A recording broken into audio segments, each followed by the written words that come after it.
We all have different reasons for wanting to declutter and downsize and get rid of extra stuff in our lives.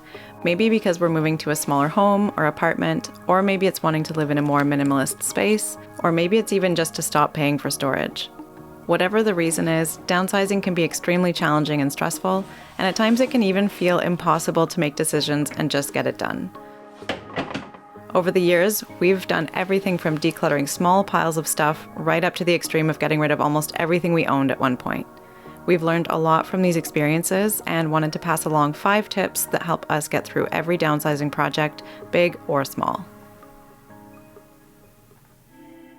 Number 1, set a goal. To get started, set a clear goal for why you want to downsize. This step is extremely important because it will help guide your decisions throughout the entire downsizing process. You might even want to consider writing down your goal along with the positive impacts that achieving the goal will have, and then put it somewhere visible as a reminder. It's also good to remember that we're all different, and we all have different ways of living and different amounts of stuff, so make sure you listen to yourself and do what feels right for you. Number 2, downsize strategically. It can help to pick a strategy that breaks up a big project like this into manageable pieces instead of trying to do everything at the same time. There are a lot of different ways to downsize. Some people like to go room by room. Some people prefer to do it by category, like clothes, books, or kitchen stuff, for example. Some people like to sort their stuff into piles, like a donation pile, recycling and garbage piles, keep pile, and probably an undecided pile as well if you're like us. And with each item, you can also ask yourself some questions like, does it serve a purpose? Does it have sentimental value? Will I need this in the future? Or would I benefit from getting rid of this? It can also help to start small with a few obvious things and see how that feels before going any further. Downsizing, decluttering, and organizing are processes that take time. But we've found that they're important things to practice because throughout life, we're going to continue to have things that come into our lives and things that we need to let go of. Number 3, don't buy it again.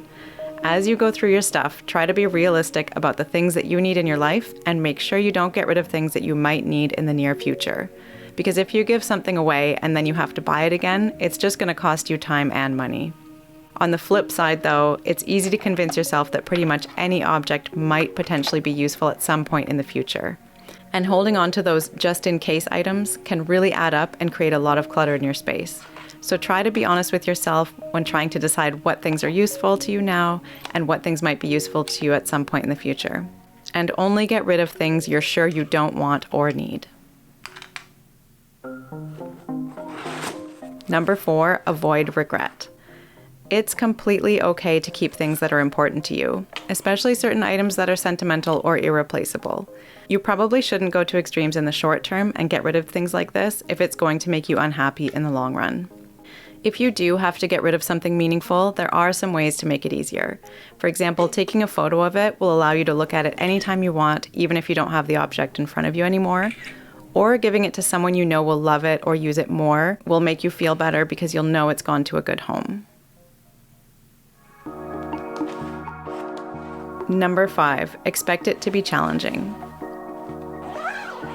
Most of us get attached to the things we own, and when it's time to make the decision to keep an item or get rid of it, it can be surprisingly challenging. Even items that have been stored away for a long time that we've completely forgotten about can bring back memories or feelings of attachment and be hard to get rid of once we see them again. These feelings of attachment are completely normal, but they can contribute to something we call downsizing paralysis. When this happens, it's usually a good time to refer back to the goal you set, which might help put things in perspective and make decisions more obvious. Or you might just need to take a break and come back to it later on. If you get to a point where you're really struggling to make decisions, ask for advice. You could ask a partner, a friend, or a family member what they would do, and sometimes this can help give you a different perspective and make some difficult decisions a lot easier. Even though downsizing, decluttering, and organizing stuff is pretty hard, the results can have quite a positive impact on your life. Whether it means you actually have space in your drawers to put laundry away now, or you can finally stop paying for storage and use that money for something else, or that you can live in a smaller space that takes up less of your time and money. We really hope that the tips we shared in this video are going to be helpful for you in your downsizing journey.